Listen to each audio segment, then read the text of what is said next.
Pembacaan Alkitab dalam kitab 2 Samuel pasal 9 dan 10. 2 Samuel 9. Daud dan Mefiboset. Berkatalah Daud, "Masih adakah orang yang tinggal dari keluarga Saul? Maka aku akan menunjukkan kasihku kepadanya oleh karena Yonatan." Adapun keluarga Saul mempunyai seorang hamba yang bernama Siba. Ia dipanggil menghadap Daud. Lalu raja bertanya kepadanya, "Engkaukah Siba?" "Hamba tuanku." Kemudian berkatalah raja, "Tidak adakah lagi orang yang tinggal dari keluarga Saul? Aku hendak menunjukkan kepadanya kasih yang dari Allah." Lalu berkatalah Siba kepada raja, "Masih ada seorang anak laki-laki Yonatan yang cacat kakinya." Tanya raja kepadanya, "Di manakah ia?" Jawab Siba kepada raja, "Dia ada di rumah Makir bin Amiel di Lodebar."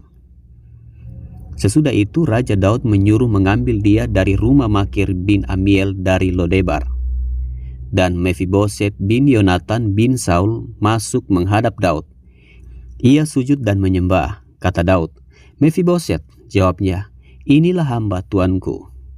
Kemudian berkatalah Daud kepadanya, "Janganlah takut, sebab aku pasti akan menunjukkan kasihku kepadamu oleh karena Yonatan, ayahmu.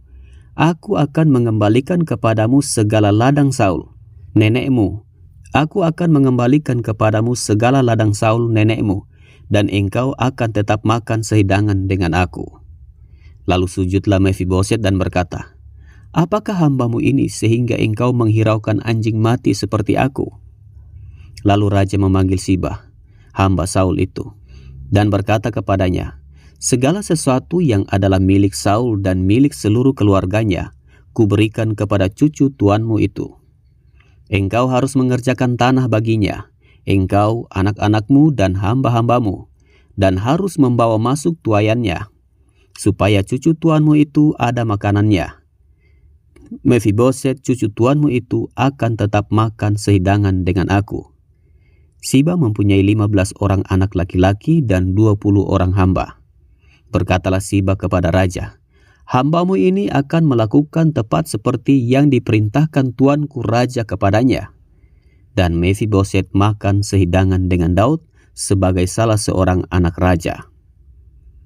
Mefiboset mempunyai seorang anak laki-laki yang kecil, yang bernama Mika. Semua orang yang diam di rumah Siba adalah hamba-hamba Mefiboset. Demikianlah Mefiboset diam di Yerusalem, sebab ia tetap makan sehidangan dengan raja. Adapun kedua kakinya timpang. 2 Samuel 10. Daud berperang melawan Bani Amon dan orang Aram. Sesudah itu matilah raja Bani Amon, dan Hanun anaknya menjadi raja menggantikan dia. Lalu berkatalah Daud, "Aku akan menunjukkan persahabatan kepada Hanun bin Nahas, sama seperti ayahnya telah menunjukkan persahabatan kepadaku." Sebab itu Daud menyuruh menyampaikan pesan turut berduka cita kepadanya dengan perantaraan pegawai-pegawainya karena kematian ayahnya. Tetapi ketika pegawai-pegawai Daud sampai ke negeri Bani Amon itu, berkatalah pemuka-pemuka Bani Amon itu kepada Hanun, tuan mereka, "Apakah menurut anggapanmu Daud hendak menghormati ayahmu? Karena ia telah mengutus kepadamu orang-orang yang menyampaikan pesan turut berduka cita.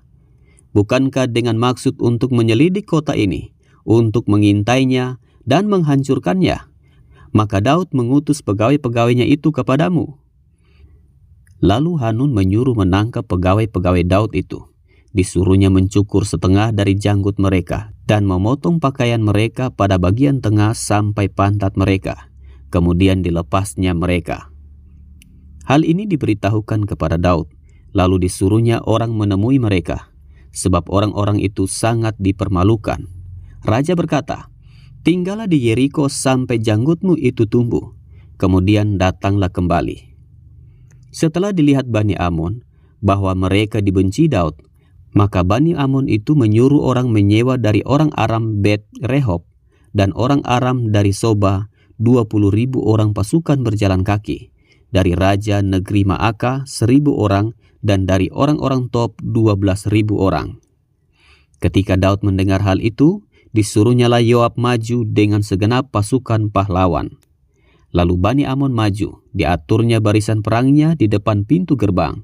Sedang orang Aram dari Soba dan dari Rehob dan orang-orang Tob dan Maakah ada tersendiri di padang. Ketika Yoab melihat bahwa serangan itu mengancam dia dari depan dan dari belakang, maka dipilihnya sebagian dari orang pilihan Israel. Lalu ia mengatur barisan mereka berhadapan dengan orang Aram itu. Selebihnya dari rakyat itu ditempatkannya di bawah pimpinan Abisai adiknya yang mengatur barisan mereka berhadapan dengan Bani Amon itu. Lalu berkatalah Yoab, "Jika orang Aram itu lebih kuat daripadaku, maka haruslah engkau menolong aku. Tetapi jika Bani Amon itu lebih kuat daripadamu, maka aku akan datang menolong engkau. Kuatkanlah hatimu dan marilah kita menguatkan hati untuk bangsa kita dan untuk kota-kota Allah kita. Tuhan kiranya melakukan yang baik di matanya." Lalu Yoab dan tentara yang bersama-sama dengan dia maju berperang melawan orang Aram, dan orang-orang itu melarikan diri dari hadapannya. Ketika Bani Amon melihat bahwa orang Aram sudah melarikan diri, maka mereka pun larilah dari hadapan Abisai dan masuk ke dalam kota. Sesudah itu pulanglah Yoab setelah memerangi Bani Amon dan sampailah ia ke Yerusalem. Ketika orang Aram melihat bahwa mereka telah terpukul kalah oleh orang Israel, maka berkumpullah mereka bersama-sama. Juga Hadadezer menyuruh orang Aram yang di seberang sungai Efrat maju berperang. Mereka sampai ke Helam di bawah pimpinan Sobak, panglima tentara Hadadezer. Setelah hal itu diberitahukan kepada Daud, maka dikumpulkannya seluruh orang Israel, diseberanginya sungai Yordan, lalu sampai ke Helam. Orang Aram mengatur barisannya berhadapan dengan Daud dan bertempur melawan dia. Tetapi orang Aram itu lari dari hadapan orang Israel, dan Daud membunuh dari orang Aram itu 700 ekor kuda kereta dan 40.000 orang pasukan berkuda. Sobak, panglima tentara mereka, dilukainya sedemikian hingga ia mati di sana.